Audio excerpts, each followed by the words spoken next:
여러분 안녕하십니까? 도서관은 방송 중 오늘 주제는 매뉴얼의 이해입니다. 그러니까 이번 1년을 서비스 디자인이라는 특집으로 쭉 진행하는데 처음에는 사서의 신분을 우리가 어떻게 정의하지에 대한 얘기를 했다면 어떻게 보면 이제 실질적으로 서비스 디자인과 관련된 첫 번째 얘기가 매뉴얼에 대한 얘기를 합니다.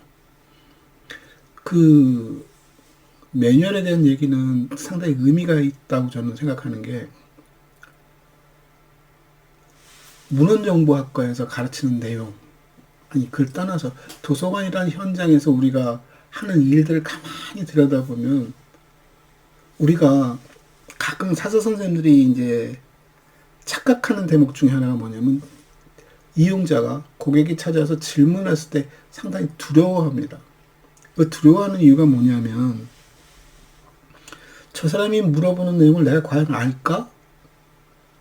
아니, 굉장히 다양한 사람들이 다양한 의도와 목적과 다양한 배경을 가진 사람들이 찾아서 질문을 하는데 그게 예측이 쉬울까요? 쉽지 않습니다. 특히 대학 도서관이나 연구 도서관 쪽으로 가면 이제 더 심각해지죠. 차라리 대학 도서관, 연구 도서관은 주제가 굉장히 한정적일 수 있습니다만 그 주제 뎁스가 굉장히 깊다 보니까 사사가 감당하기가 쉽지 않습니다. 그러다 보니까 우리가 이제 주제 전문 사서라는 얘기를 하는데 거기 사서란 말을 붙이고 안 붙이고를 떠나서 주제 전문으로 서비스를 하는 것은 굉장히 필요하다고 봅니다. 왜냐하면 일의 수월성을 위해서라도 누군가가 물어보면 답해주는 사람이 필요할 테니까요. 근데 그게 사서의 본질이니? 라고 얘기하면 저는 아니라고 말씀드리는 이유가 그럼 사서는 도서관이라는 공간 안에서 질문을 받을 때 어떤 질문을 받고 어떻게 대응해야 하는지에 대한 생각을 한 번이라도 해봤다면 그러지 않습니까? 일을 잘한다 못한다의 가늠은 저 친구가 이 일을 하는데 준비된 사람이야. 저 친구는 이 일에 딱 맞아 하는 사람은 일을 시킬 때 그 일에 대한 이해가 굉장히 빠르다는 얘기입니다. 근데 도서관에서 그럼 사서가 어떤 일을 해야지 가장 적절한 일이지? 우리가 배운 대로는 분류 목록에 대한 얘기를 합니다. 그 분류와 목록을 다른 시각에서 한번 쳐다보면 왜 우리가 분류를 하고 목록을 해야지? 무엇을 분류하고 무엇을 목록하지? 그 무엇은 어떻게 만들어졌을까? 우리는 도서관에 책을 사다가 아주 단순하게 표현 책을 사다가 이용자에게 빌려주는 일을 하고 있습니다. 빌려주고 돌려받고 또 다른 이용을 위해서 예비해두는 작업을 하는 것이죠. 근데 거기에 왜 분류를 하지? 그 이용자가 찾기 쉽게 하라고 분류한 거지 않습니까? 아니 굳이 이용자가 찾기 쉽게 할 필요가 있어? 내가 찾아다 주면 되잖아. 예, 그게 과거의 폐가식일 때 충분히 그렇게 말할 수 있습니다. 그런데 중요한 건 이용자가 책에 대한 정보를 모르고 오지 않습니까? 아마 대부분의 이용자들은 모르고 옵니다. 그럼 뭘 이용시킬 수 있지? 결국 우리가 목록을 만들고 목록함에다가 목록을 배열해 둠으로써 이용자가 접근할 수 있는 가능성을 열어두고 그 이용자가 찾는 책이 폐가일 경우는 직접 가져다 주기도 하고 아니면 자신이 찾는 개가지에선 찾을 수 있게끔 책을 일정한 규칙에 의해서 배열해 놓기도 하죠. 그 일정한 규칙을 이용자들은 알까? 아니 알아야 합니다. 그게 매뉴얼의 기본 출발입니다. 내가 도서관이라는 공간에 가서 어떻게 일할 수 있을까, 뭘 할 수 있을까를 이용자 아무 생각 없이 들어올 수 없다는 겁니다. 일단 도서관을 정의하면 도서관을 홍보해서 도서관은 어떤 곳입니다를 알려줄 필요가 있는 것이고 그걸 인지하는 사람들은 도서관에 와서 그것을 목적 달성을 위해서 그럼 어떻게 내가 해야 하지를 알아야 한다는 것이죠. 우리가 세탁기를 하나 사도 마찬가지 아닙니까? 세탁기만 사다 놓으면 저절로 될까요? 어쩌면 미래 세계에서는 AI가 잘 발전하면 세탁기를 사다 두기만 해도 저절로 될지도 모릅니다. 아니 한 단계 더 나가면 로봇이 세탁물이 발생하면 지가 집에서 치우든 밖에서 치우든 어떤 형태든 간에 세탁을 해올 수도 있겠지요. 나는 무엇만 얘기하면 됩니까? 아, 나 옷 빨아줘. 세탁물 필요해. 오늘 새 옷 입어야 하는데 그것 좀 가져다 줘. 그럼에도 불구하고 저 로봇에게 시킬 수 있는 일, 시킬 수 없는 일, 시킨다면 그 일이 얼마나 오래 걸리는지, 어떻게 일을 하고 돌아오는지를 안다면은 훨씬 수월하겠죠. 우리가 어린아이에게 일을 시킬 때도, 가서 심부름을 시킬 때도 뭐 사와 처음부터 잘 되지 않지 않습니까? 어떤 부모는 어린아이에게 물건 심부름을 시키고는 쫓아갑니다. 그리고 관찰하죠. 저희 애가 어떻게 가는지, 얼마나 시간이 걸리는지. 그리고 여러 가지 이제 방법을 강구하겠죠. 길을 건널 때는 어떻게 해야 하고, 굉장히 많은 지식을 일러주고 깨우치게 합니다. 그 출발점이 매뉴얼이라는 거죠. 그 말하는 순간 그 말이 곧 매뉴얼이라는 얘기입니다. 우리가 매뉴얼 하니까 굉장히 제한적으로 우리가 생각을 하는데, 제가 여기서 여러분하고 얘기하고 싶은 매뉴얼은 상당히 포괄적인 얘기를 하는 겁니다. 모든 그런 어떤 일, 어떤 행위, 어떤 공간, 이것에 접근하거나 그 일을 수행하거나 그거 작업을 하기 위해서 필요한 모든 절차적인 부분과 관련된 공정의 부분들을 전부 다 알려주는 행위. 지도도 넓은 의미에서 보면 매뉴얼의 하나입니다. 예전에는 지도책이 나왔죠. 여러분 지도책을 사면 제일 먼저 뭘 봐야 하는지 아십니까? 한두 페이지를 넘기면 전도가 나와 있습니다. 그리고 구획이 쫙 나눠져 있죠. 그 페이지가 들어가 있고, 그 페이지 가서 지도를 보면 그 속에 있는 세부적인 것은 그것도 다음에 따라붙어 있습니다. 굉장히 계층적으로 구성되어 있습니다. 그래서 지도를 처음 이용하는 사람도 그 지도책만 잘 들여다볼 수 있다면 쉽게 자기가 가는 곳을 찾습니다. 그게 목차적 방법이고, 우리가 말하는 타이틀에 따라서 접근해가는 방법이겠죠. 근데 요즘 지도는 어떻습니까? 내비게이터는 가서 주소만 톡 치면 제가 바로 탁 띄워줍니다. 그게 색인적 방법이겠죠. 필요한 곳에 바로 접근하는. 그 목차적 사고와 색인적 사고는 우리가 컴퓨터를 이용할 때도 상당히 많이 드러나는 것이고, 일을 할 때도 잘 드러나 있습니다. 어떤 사람들은 일을 시킬 때 이렇게 목차적으로 일을 시킵니다. 아니, 대부분의 일들은 목차적으로 되어 있습니다. 내가 맡은 일이면 그 계층 구조로 해서 쭉 진행하는 방법이 있는 것이죠. 그러다가 일반 이제 돌발적인 상황이 발생하거나 예기치 못한 문제가 발생했을 때 그 문제를 해결하는 방법에 이제 고지식한 사람은 절차를 따지면서 어디 가서 물어봐라, 뭘 해라 하지만, 제대로 일할 수 있는 사람은 바로 그 시점에서부터 이렇게 링크를 걸어서 찾아주기도 하죠. 그게 어떻게 보면 일머리라고도 할 수 있는 것이고, 일의 요령일 수도 있는 것이고, 이 또한 어떤 방법에 의해서 우리가 익혀진 것들에 대한 일입니다. 경험에 의한 것들이겠죠.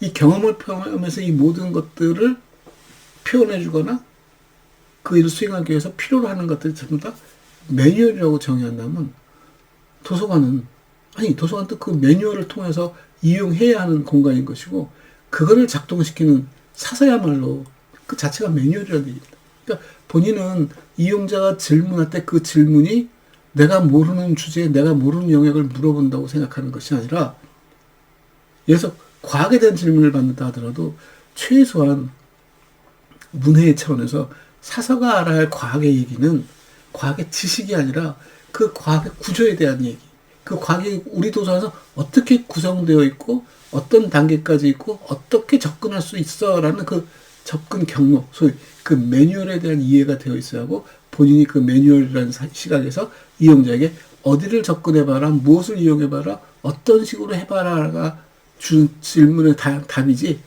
그 주제는 제가 잘 모르겠는데요 는 아니라는 것이죠. 그래서 그럼 이 정도 지식을 가지려면 어떻게 해야지? 예, 저는 그게 문헌정보학의 강의 내용이 돼야 한다고 생각합니다. 그런 연습, 그런 과정, 그런 질문에 필요한 것들이 무엇인지 찾아내는 작업, 그걸 구축하는 작업.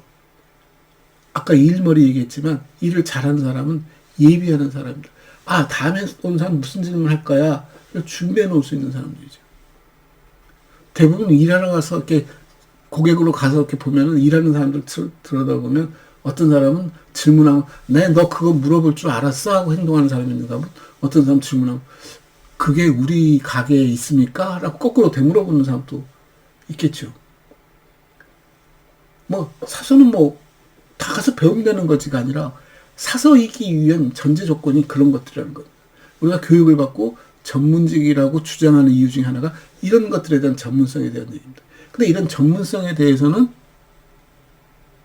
전혀 배울 생각도 안 하고 배우지도 않고 아무도 생각지도 않고 그중에 극히 일부 분류, 목록 예전부터 써왔던 그 몇 가지만 배우고 현장에 가서는 할 수 있는 일이 이제 없는 거죠. 왜?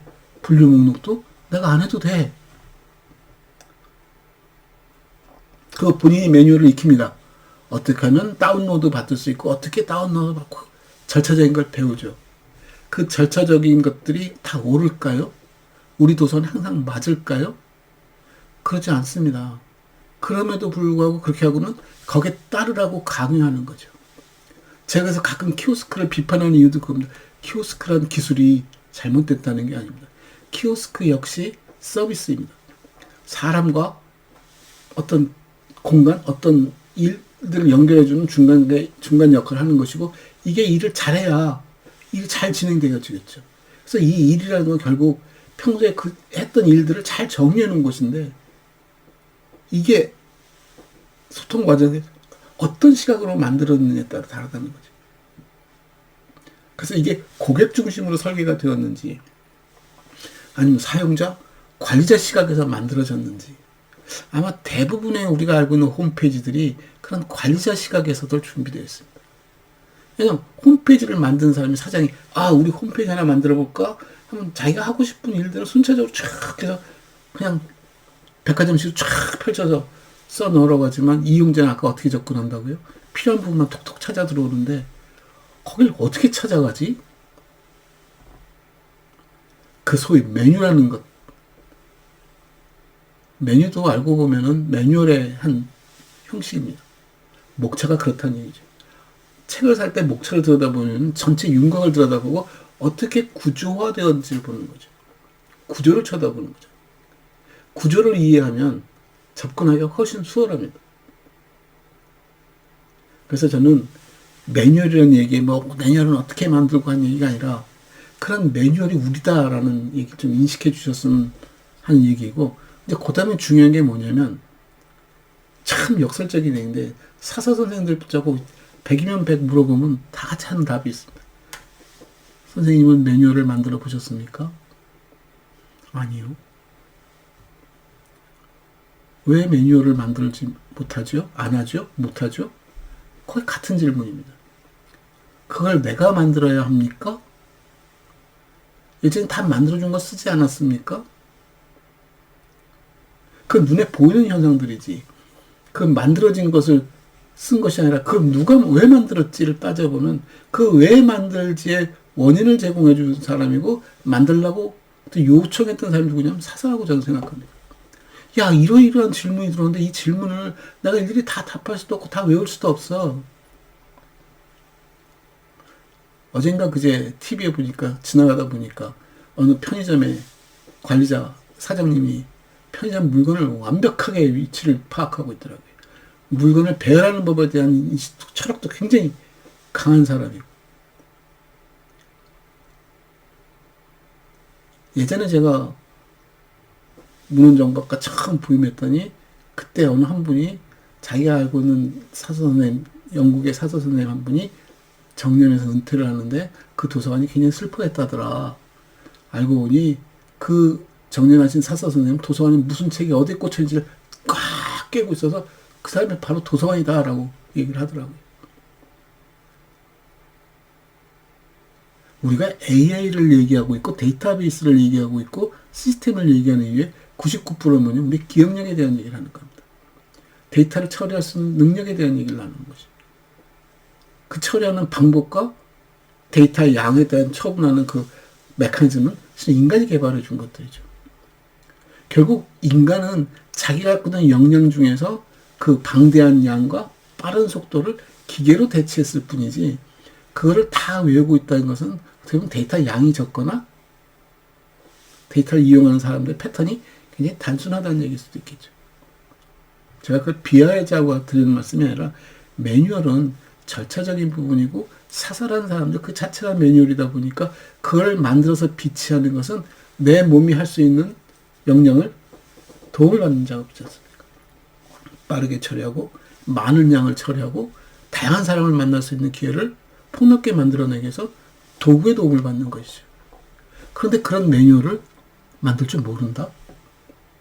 만들더라도 이것이 갖고는 효용성에 뭐 장담할 수 없다? 저는 그건 아니라고 봅니다. 매뉴얼은 만들었다고 되는 게 아닙니다.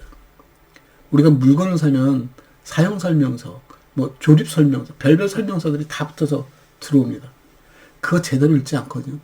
바로 박스를 뜯어서 조립 들어갑니다. 그거 한참 시간이 지난 다음에 극적극적거리면서 매뉴얼 펴들고 어떻게 하지 하고 짚어봅니다. 매뉴얼을 잘 따라하는 것만이 능사는 아니지만 매뉴얼을 따라하면 그 일을 하는데 가장 경제적이다는 얘기를 하는 거예요. 효용성이 가장 높은 설명을 써주는 것이거든요. 그 고장이 나더라도 고장에 접근할 수 있는 방법이 많죠. 근데 그런 매뉴얼들이 모든 물건마다 다 잘 되어 있을까요? 그렇지 않습니다. 매뉴얼을 만드는 것도 기술입니다. 어떻게 만들어야지? 제가 그래서도 앞에 쓴 게 뭐냐면 내가 일을 잘해. 일을 잘하는 사람한테 물어보죠. 어떻게 합니까? 농담처럼 많이 쓰는 말이죠. 그냥 하면 됩니다. 어렵지 않습니다. 정말 어렵지 않고 그냥 하면 될까요? 아니죠. 근데 일을 하면서 자기가 힘들었던 경험이 많고 실수했던 경험이 많은 사람이 관리자로 있으면 이 일을 어떻게 합니까? 그러면 일단 이 일하는 사람을 짚어보겠죠. 이 사람은 어느 정도 수준인지, 무엇을 잘 모르는지, 무엇을 아는지에 따라서 필요한 내용들을 설명해 주겠죠. 그래서 어떤 매뉴얼은 다 읽을 필요 없이 필요한 대목만 읽을 수 있도록 잘 구역 정리가 되어 있습니다. 필요한 대목만 찾아 읽겠고, 조립하는 데 대한 얘기, 성능에 대한 얘기, 고장에 대한 얘기, AS에 대한 얘기, 부가 서비스에 대한 얘기, 뭐 이렇게 쭉 나눠두면 내가 필요한 대목마다 찾아서 필요할 때마다 이용할 수도 있겠죠. 그래서 매뉴얼을 제가 말씀드린 이유는 사서 선생님들이 매뉴얼에 대해서 너무 무지하다. 그리고 너무 간과하고 있다. 그렇지 않다는 겁니다. 매뉴얼은 굉장히 중요한 겁니다. AI 시대가 도래했다고 해서 달라지는 것이 아니라 AI 시대가 도래하면 더더욱 매뉴얼이 중요한 겁니다. 아마 의사가 AI 기술이 나오면 의사의 직업이 없어질지 모른다 하지만 의사가 없어지는 것이 아니라 의사의 역할이 달라질 겁니다. 그건 어쩔 수 없는 겁니다. 이 의사가 환자를 봤을 때 AI의 도움을 받아서 AI가 의사결정하는 것에 최종 오케이 승인을 해줘야죠. 어떤 검사를 할까요? 어떤 순서로 할까요? 어떤 검사 다음에 어떤 판단을 내릴까요에 대한 것이 AI가 아무리 잘한다 손치더라도 누군가가 인간적으로 그리고 일어날 수 있는 굉장히 다양성에 대해서 면밀히 관찰하고 검토해주고 승인해줄 수 있는 절차적인 부분이 남아있는 거죠. 사서 선생님도 그럴 거라 봅니다. 이용자들이 검색 엔진을 어쩌고 하면서 컴퓨터에서 인터넷에서 별별 걸 다 뒤지고 와도 그걸 재구성해내는 것은 소위 말해서 얼마나 다양하게 일어나느냐에 대한 얘기거든요. 그게 다양하게 일어나면 일어날수록 서비스는 많아집니다. 인터넷에서 그런 것들이 생겨나죠. 왜? 수요가 발생하니까. 그렇지 않은 것들은 이제 힘들어하죠. 그 소위 말하는 모든 사람들이 검색할 때 선구자가 될 가능성이 있는 이유들이 뭐냐면 아무도 안 해본 검색을 시도하는 거지 않습니까? 실은 그래야 독창성도 있는 것이고.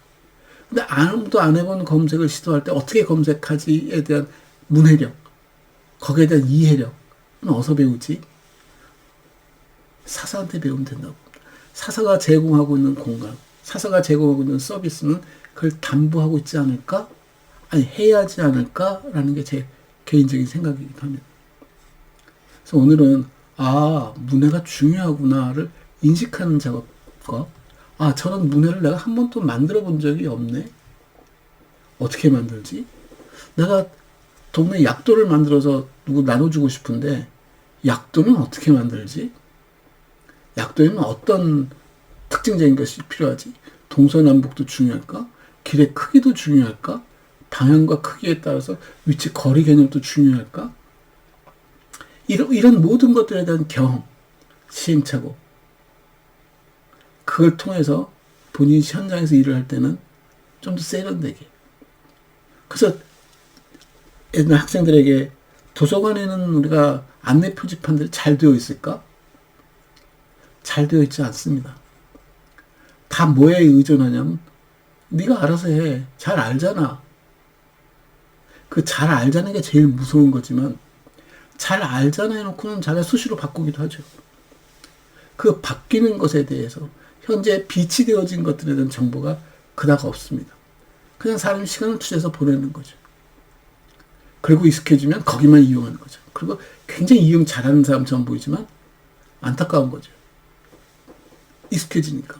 그래서 매뉴얼의 장점 중에 하나는 사람을 익숙하게 만드는 것이지만 동시에 서비스의 계속 개선을 통해서 매뉴얼도 계속 긍정적으로 바뀌어갈 필요가 있다는 것이고 사람들에게 익숙함으로 인해서 편안해지는 것을 넘어서서 서비스의 품질을 높일 수 있는 좀 다양한 시각으로 접근하는 그런 시각도 필요하다.